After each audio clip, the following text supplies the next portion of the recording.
So this is where we get to the question, right? Because what is it about murder you say is wrong? Like, why is murder wrong? Well, because it's a human being, not just because it has consciousness or because it's of a certain age, because it's a human. Well, what is it that gives human being this moral worth? Not its consciousness necessarily. I didn't say it's consciousness. I know that. I can imagine. Hey guys, welcome back to another reaction video. You guys gonna be checking out this video. It's a Charlie Kirk video.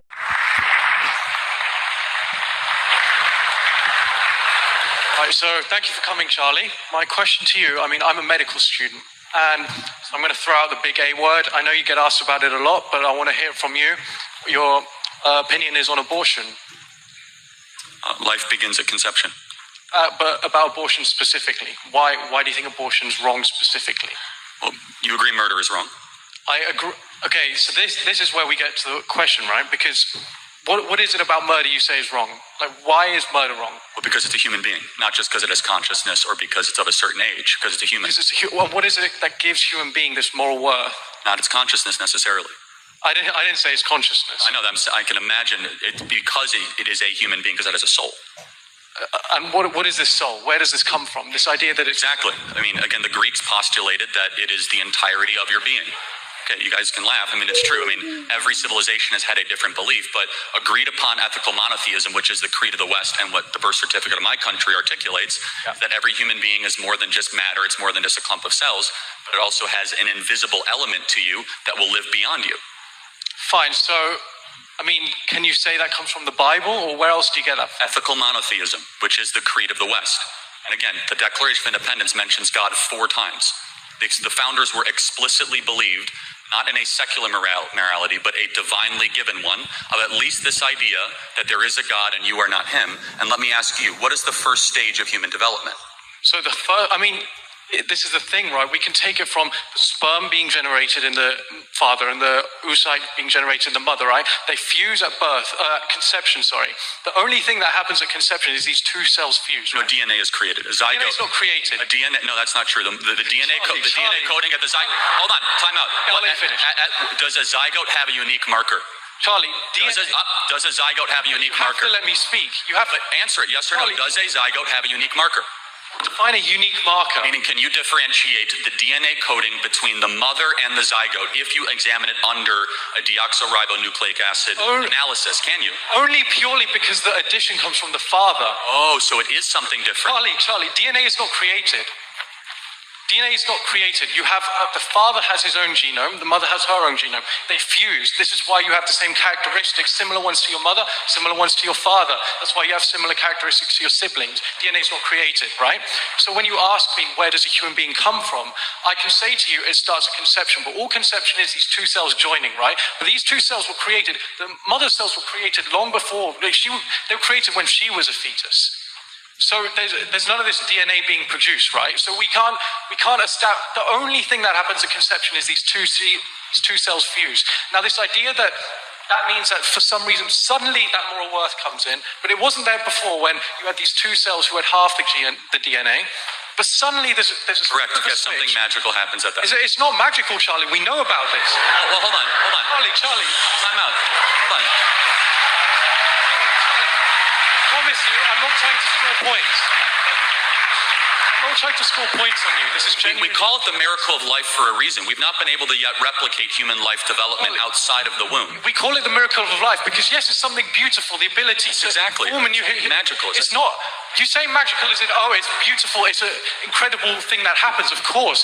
But it's not incredible in the sense we don't know what's going on. There's no new DNA coming out of nowhere. Hold on, but time out. Isn't there a separate DNA, though, than the mother?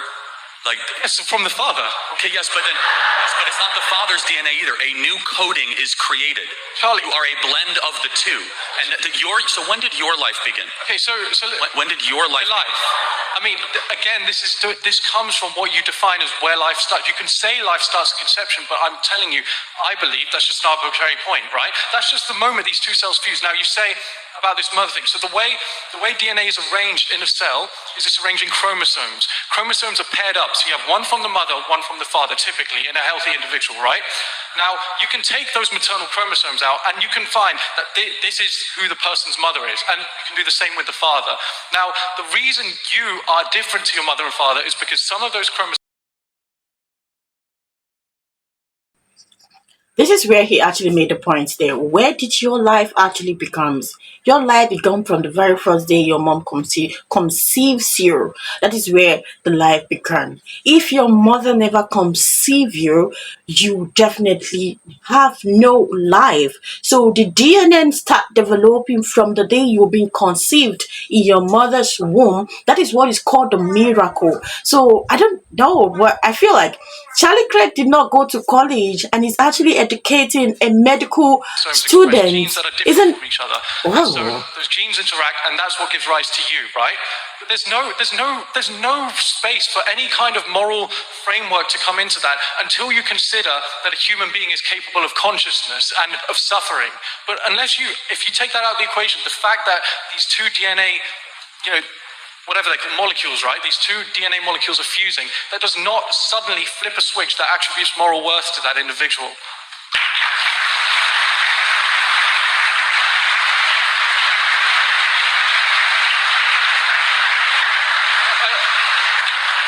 I mean, I'm just saying, I'm not trying to score points. Right, then, I'm trying to understand. by what moral standard do you believe that? I believe that if an individual is capable of suffering, then it's wrong. Now, can I explain my opinion on abortion, just so you can understand?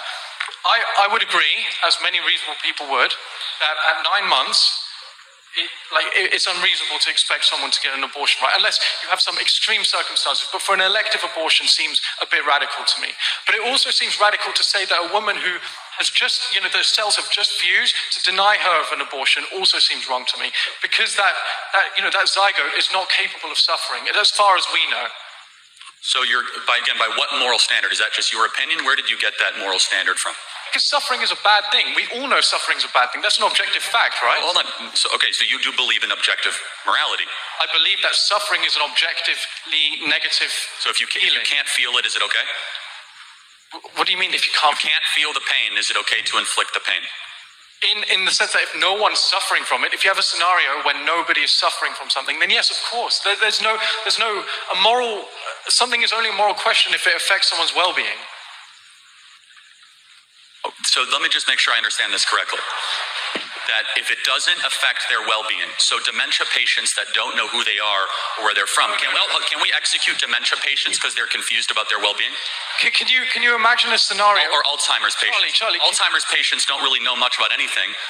Can we schedule them for execution because they can't technically suffer? I'll respond. So, can you imagine a scenario where we lived in a society where we killed people when they suffered from dementia, were incapable of suffering, and we killed them, right? It's not a scenario that involves an absence of suffering. There's still suffering involved. Imagine you grow up thinking, my dad could be killed at any moment because he's going to get dementia. Imagine living your life thinking, I could get dementia and suddenly I'd be killed by my state. Imagine a world where you slaughter 1 million babies every year in America. Charlie, it's not slaughter. That's the problem. Hold on. If it's a forcible removal from the umbilical cord of another human life, again, we have clarity but not agreement. Biologically, you know that your entire coding began at conception. Your coding, that's your uniqueness. That's what I'm denying. I disagree with that. Okay, when those two cells fused together, to use your terminology, yes, that is where the process of scientifically accepted terminology. In the interest of time, can we bring this question to a close? The process of human development objectively begins at that moment. Therefore, those human beings are deserving of human rights. We keep going, or do you want to? No, thank you. Yeah, you can finish. The process of development begins from the moment the sperm is being generated in the father, the moment the eggs are being generated in the mother.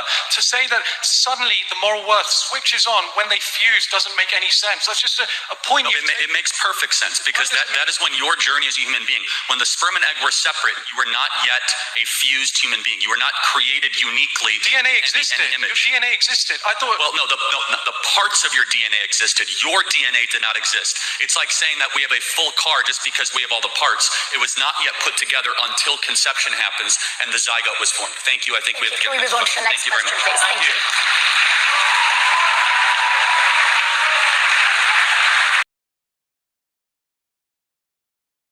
This is actually a very strong point, and imagine a year where 1,000 children are being slaughtered.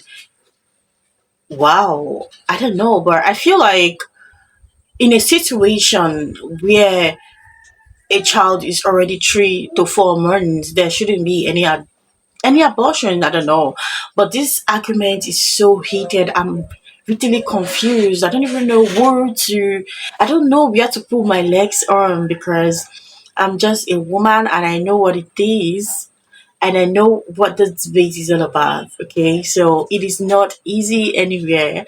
Okay, I don't know, but I just applaud the student. He tried a lot, and Doc, Charlie is actually a good educator, and I love the way he actually explained it without any violence, without any chaos. You guys, that was an incredible one from a man that did not go to college.